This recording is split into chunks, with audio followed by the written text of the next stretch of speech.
This poem is going to be a hard read for me. I wrote it a few days ago.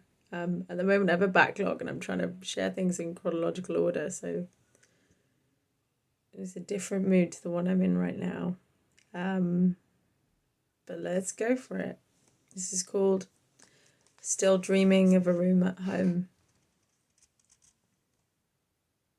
I woke this morning too early and happy from a dream of a room at home.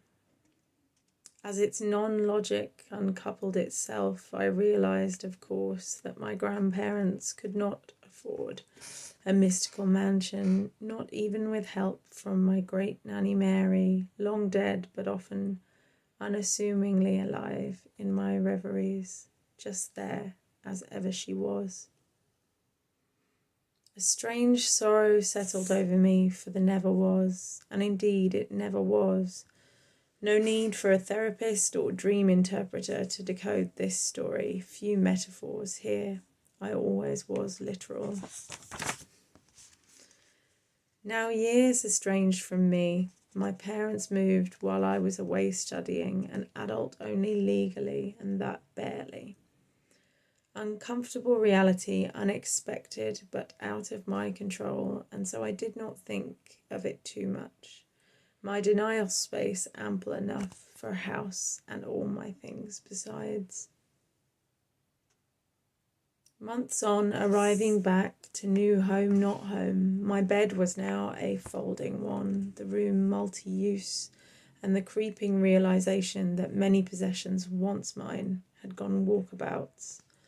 Less cuddly toys, I'm sure, she had always wanted, and I had always resisted. A cull. Impotent anger overcame the fearful sense in me, though I still didn't dare mention the missing things with any emphasis. Instead focused on the sofa bed, its transitory nature surely obvious.